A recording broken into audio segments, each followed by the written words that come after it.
लेकिन इससे भी चौंकाने वाली बात तब सामने आई जब सर्वे टीम को इन्हीं दीवारों पर संस्कृत भाषा में आकृति दिखी। अक्सर संस्कृत भाषा में लिखे श्लोक मंदिर की दीवारों पर ही नजर आती है, लेकिन सर्वे टीम को इस दीवार पर जो सबसे चौंकाने वाला साक्ष्य मिला वो है दीवारों पर बने त्रिशूल के प्रतीक। आप भी देखिए कैसे इन दीवारों पर त्रिशूल के निशान साफ साफ अंकित हैं। इसके बाद सर्वे टीम को यहां खंबे जैसी आकृति पर कुछ लिखा हुआ दिखता है। कहां है भैया? अब देखिए गेट पर की गई इस नक्काशी को। एक बार में देखने पर यह किसी मंदिर के भव्य गेट का दर्शन कराता है। सर्वे टीम जब इसके करीब पहुंची तो उन्हें यहां पर जो जगह नजर आई जहां से मूर्ति को हटा दिया गया था,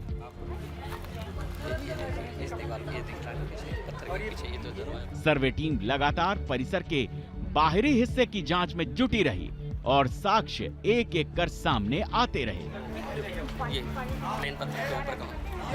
देखिए खंभों पर बनी कलाकृतियों को। हिंदू पक्ष का दावा है कि ये कलाकृतियां सिर्फ मंदिर में नजर आती हैं। तोड़े भी गए, छोटे बड़े देखिए खंभे पर अंकित ये कमल का फूल। सर्वे टीम के मुताबिक इस खंभे पर कई कलश नजर आते हैं जिन्हें तोड़ा भी गया है। ज्ञानवापी के अंदर जो कुछ देखा उसके आधार पर सर्वे टीम ने दावा किया कि सनातन परंपरा की पहचान वाली कई कलाकृतियां ज्ञानवापी में मौजूद हैं, जबकि कई कलाकृतियां मिटने के बाद भी नजर आ रही हैं।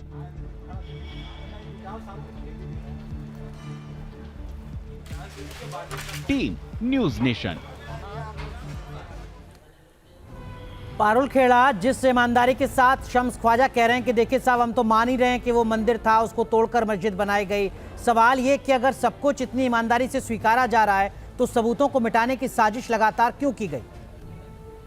जी यही मैं इनसे भी बोलना चाह रही थी। ये इन्होंने हर कमेंट में, अभी शुरू का भी कमेंट और अभी भी जब इन्होंने बात करी तो इन्होंने यही बोला कि वो तो हम मान रहे हैं मंदिर था, तो मंदिर था तो हमारा मंदिर हमें सौंप क्यों नहीं देते हैं? हमारा इतिहास, हमारी धरोहर, हमारा धर्म, विश्वास, आस्था सब उनके साथ जुड़ी है, तो आप हमें सौंप क्यों नहीं देते हैं? देखिए ये सारी चीजें, पहले तो मैं बता दूं, प्लेसेस ऑफ वर्शिप एक्ट का हनन करती है। दूसरी बात, मैं शम्स साहब का एक और जवाब दे दूं, हम 2 कोर्ट में, डिस्ट्रिक्ट कोर्ट वाराणसी और इलाहाबाद हाई कोर्ट, दोनों ने बोल दिया है कि इस पे places of worship act apply नहीं होता है क्योंकि वो धार्मिक स्वरूप नहीं बताता है। जहां तक रही सुप्रीम कोर्ट की बात, वहां पर अभी ये कोर्ट में बात अभी चल रही है, तो अभी उस पे भी हम चाहते हैं कि ये जल्दी हटे। देखिए जो भी ऐतिहासिक, जो भी राजनीतिक कारणों से वो लाया गया था उसे हटा दिया जाए और जो चीज हमारी है उसे हमें सौंप दिया जाए। कहाँ कौन से मस्जिद में आप देखेंगे कमल का फूल, त्रिशूल, कलश, ये सब कहाँ? शम्स ख्वाजा जी, शम्स ख्वाजा साहब, एक तो आप जब पारुल जी बोल रही थी आप कुछ नोटिंग और डिनाई कर रहे थे, एक तो उसका जवाब मुझे दीजिएगा। दूसरी बात ये है, अगर उस जगह पर आपने खुद स्वीकारा कि मंदिर थी, बाद में उसे तोड़कर मस्जिद बना दिया गया और आज भी जब सबूत छिपाए जा रहे हैं, समय समय पर उसमें फेरबदल और बदलाव किए जाते रहे, तो क्यों ना उन लोगों की भावनाएं जो इस मंदिर में आस्था रखते हैं उनकी आहत ना हो और सीधे तौर पर क्यों ना सौंप दिया जाए इस जगह को? देखिए 3 बातें हैं जो आपने कही हैं और पारुल ने कही हैं।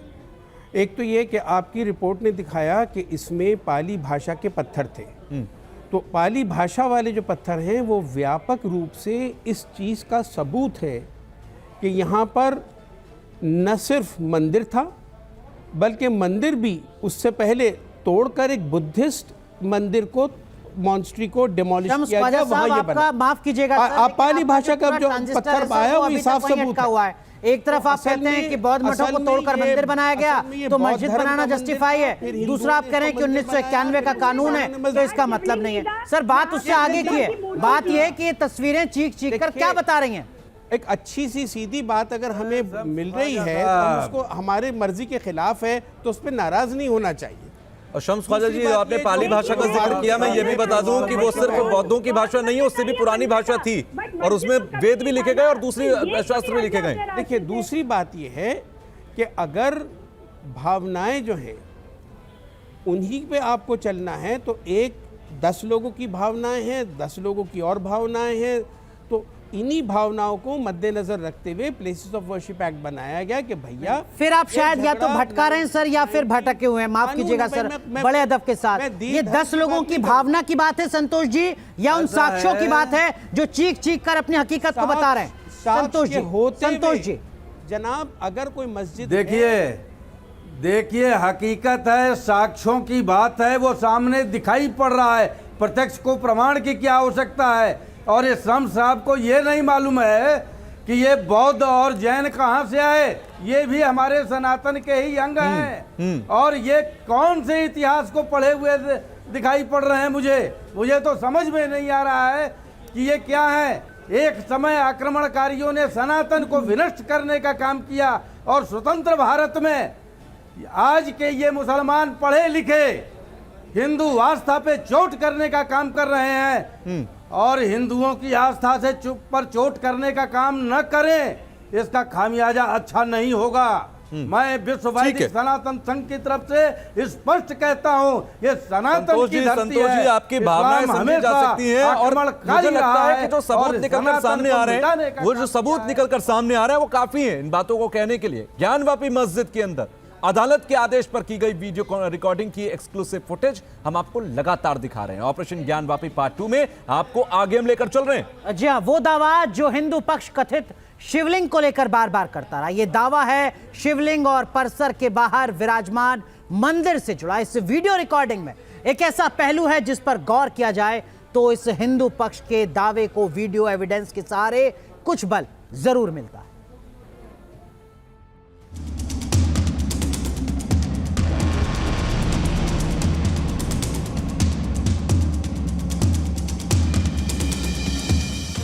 ऑपरेशन ज्ञानवापी पार्ट 2 के पहले हिस्से में हमने आपको साल 2022 की वीडियो रिकॉर्डिंग के वो हिस्सा दिखाए जिसे लेकर हिंदू और मुस्लिम पक्ष के बीच जुबानी विवाद है। यानी ये आकृति वजू खाने का फव्वारा है या फिर पवित्र शिवलिंग। इसी वीडियो रिकॉर्डिंग में एक ऐसा हिस्सा है जिसे देखकर आप चौंक जाएंगे, क्योंकि वीडियो फुटेज के इस हिस्से में नजर आते हैं शिवगण नंदी। 35 सेकंड के इस वीडियो में एक एक फ्रेम को गौर से देखिए, क्योंकि पलक झपकी तो वीडियो में कैद ये तथ्य आपसे छूट जाएंगे। वीडियो जहां शुरू होता है वहां आपको नजर आएंगे भगवा रंग से ढके शिवगण नंदी। गौर से नंदी महाराज के मुंह की दिशा देखिए, और जब वीडियो पैन होकर घूमता है जहां जाकर रुकता है वहां स्थित है वही आकृति जिसे मुस्लिम पक्ष वजू खाने का फव्वारा और हिंदू पक्ष महादेव मंदिर का पवित्र शिवलिंग करार देता है। अब अगर नहीं समझ पाए तो एक बार फिर आपको वीडियो दिखाते हैं, गौर से देख लीजिए, क्योंकि ये वीडियो आपको कहीं और दोबारा देखने को नहीं मिलेगा। जिस दिशा में नंदी का मुख है उसी दिशा में है हिंदू पक्ष के दावे के मुताबिक पवित्र शिवलिंग।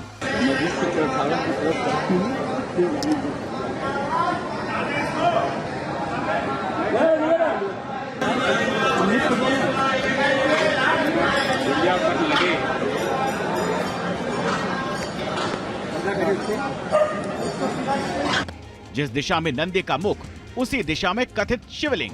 शायद पहली नजर में आप सोचें इसमें खास क्या है, तो आपको इसके लिए देखने होंगे भगवान शिव के धाम, जो आपको बताएंगे कि शिवगण नंदी के मुख और शिवलिंग जहां स्थापित है उसका एक खास महत्व होता है। उज्जैन के महाकालेश्वर मंदिर में जहां शिवलिंग स्थापित है उसी दिशा में है नंदी का मुख। केदारनाथ में जहां नंदी विराजमान है वहां से आपको सीधे शिव धाम के दर्शन होते हैं। ऐसा क्यों होता है, इसका धार्मिक महत्व भी आपको बताते हैं। वापी की तरफ इसलिए है, वो भगवान विशेश्वर शिवलिंग था और उधर उनका मुख है। नंदी तो तपस्या कर रही है, नंदी का तो एक तपस्या है, उन्हीं की तपस्या का परिणाम है कि ये इस प्रकार की चीज़ें जो है हमारे सब सर्वे हो रहा है। भगवान देखो, पहला सर्वे हुआ तो उसमें शिवलिंग मिले, शिवलिंग मिला, किसी को क्या भरोसा था। अभी भी स्वास्तिक मिल रहा है, वो मिल रहा है, त्रिशूल मिल रहा है। अगर हिंदू मान्यताओं से जुड़े इस दावे को समझा जाए तो क्या ये माना जा सकता है नंदी के मुख की दिशा की थ्योरी शिवलिंग होने का सबूत है? क्या नंदी का मुख और शिवलिंग का आमने सामने होना इस स्थान के शिव मंदिर होने का सबूत है? क्योंकि मामला अदालत में है तो साफ साफ कुछ भी नहीं कहा जा सकता। अदालती आदेश के मुताबिक जांच ही इस थ्योरी को सही या गलत होने के तराजू पर तौल सकती है। लेकिन इस तथ्य को नकारा नहीं जा सकता कि शिव मंदिर में जहां शिवलिंग होता है उसी ओर मुख करके विराजमान होते हैं नंदी महाराज।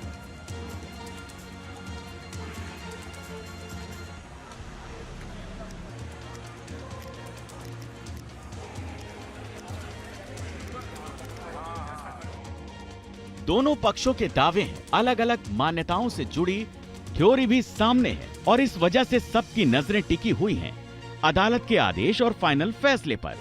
जो वीडियो रिकॉर्डिंग अदालती आदेश से हुई थी उसमें नंदी के साथ ही साथ कुछ और ऐसी तस्वीरें सामने आईं जो मंदिर और मस्जिद विवाद को लेकर जिज्ञासा बढ़ाती है। इस वीडियो फुटेज के दूसरे हिस्से में आपको मस्जिद परिसर का एक और हिस्सा नजर आएगा जहां दिखते हैं कुछ पत्थर और इन पत्थरों पर बने हुए हैं ऐसे आकार जो लगते हैं त्रिशूल। देखिए वीडियो रिकॉर्डिंग का ये दूसरा हिस्सा। वीडियो रिकॉर्डिंग करती टीम के मुताबिक ये दरअसल ज्ञानवापी परिसर की पश्चिमी दीवार का उत्तरी भाग है और इस दीवार पर आपको नजर आएंगे गोलाकार पत्थर जिन पर गौर से देखने पर नजर आते हैं त्रिशूल जैसी आकार। 1, 2, 3, 4, 5, 6, 7, 8 वीडियो के एक एक सीक्वेंस में आपको 8 त्रिशूल जैसी आकृति नजर आएगी। वीडियो में जिन पत्थरों पर कैमरा फोकस किया गया है वहां हर पत्थर पर आपको ऐसे ही छोटे छोटे त्रिशूल नजर आएंगे। ये जो होता है ये इसको कहा जाता है वेदी बंद की कलाकृति और उसको कहा जाता है दीवार की आकृति। जैसे हम लोग नारी या हम लोग अपने शरीर को सजाते हैं अब सवाल ये उठता है कि इस्लामी रवायतों में कहीं त्रिशूल का इबादत से कोई जिक्र तो मिलता नहीं, तो फिर ज्ञानवापी परिसर के अंदर पत्थरों पर त्रिशूल की आकृतियां क्या कर रही हैं? क्या वाकई ये हिस्सा ज्ञानवापी मस्जिद को बनाते वक्त तैयार किया गया था या फिर दावे के मुताबिक ये उस महादेव मंदिर का हिस्सा है जिसके ऊपर ज्ञानवापी परिसर को खड़ा किया गया? सवाल बहुत से हैं, दावे अलग अलग हैं और इन्हीं सवालों की तह तक पहुंचने के लिए हम आपको ज्ञानवापी परिसर में शूट किया गया वीडियो दिखा रहे हैं। पत्थरों पर त्रिशूल जैसी आकृति दिखने के बाद जब टीम का कैमरा आगे घूमता है तो एक और जगह जाकर कैमरे का लेंस रुकता है। ये हिस्सा कुछ लाल और कुछ धूसर रंग का हो गया, लेकिन यहाँ भित्ति चित्र जैसा कुछ नजर आता है और अगर थोड़ा फोकस किया जाए तो ऐसी आकृति नजर आती है मानो किसी इंसान ने त्रिशूल को पकड़ रखा हो। ऊपर खड़े जाइए, ऊपर खड़े ऊपर वाला हिस्सा 70-200 दें आपको। 1 मिनट रुकिए, इसको ले लें। ये जो होता है ये इसको कहा जाता है वेदी बंद की कलाकृति और उसको कहा जाता है दीवार की आकृति। जैसे हम लोग नारी या हम लोग अपने शरीर को सजाते हैं उसी तरह मंदिरों में जो नजरान होता था वो ग्रहण की तरफ नीचे जो कचरा करते हैं उस तरफ फिर वेदी बंद फिर दीवार और फिर शिखर, इन चीजों को इस तरह से करके अपना उसकी आकृति बनाई जाती है। ये त्रिशूल जैसी आकृतियां आपने देख ली। तकरीबन 27 मिनट की इस वीडियो रिकॉर्डिंग में आपको बार बार ऐसी तस्वीरें नजर आएंगी जो आपको चौंकाएंगी, जिन पर आपकी नजरें टिक जाएंगी। आगे बढ़ते हैं और आपको ज्ञानवापी परिसर की पश्चिमी दीवार के उत्तरी कोने पर लगे कुछ और पत्थर दिखाते हैं। ऑपरेशन ज्ञानवापी पार्ट 1 में हमने आपको दिखाया था कि परिसर के तहखाने के हिस्से में एक स्तंभ मिला था जिस पर संस्कृत में कुछ शब्द लिखे हुए थे और इसी तरह ज्ञानवापी परिसर की दीवार पर कुछ चित्र नजर आए, लेकिन उनकी लिपि क्या थी ये साफ साफ नहीं कहा जा सकता। लेकिन जिस तरह पाली लिपि में चित्रों का इस्तेमाल किया जाता था उसे देखकर कुछ वैसा अंदाजा होता है। 70-200 लीजिए, वहाँ से पास से लीजिए। ऊपर वाला कहाँ पे? आप ना 1 घंटा चढ़ के ऊपर खड़े जाइए, ऊपर खड़े। आगे कैमरा मंदिर की दीवार के ऊपरी हिस्से पर जाता है। जैसे ही कैमरा पैन होता है कुछ चक्राकार आकृतियां नजर में आती हैं। ये आकृतियां देखने में वैसी ही लगती हैं जैसे प्राचीन भारत के मंदिरों में होती थीं। साथ ही फूल भी नजर आते हैं जो नागर शैली जैसी वास्तुकला का संकेत देते हैं।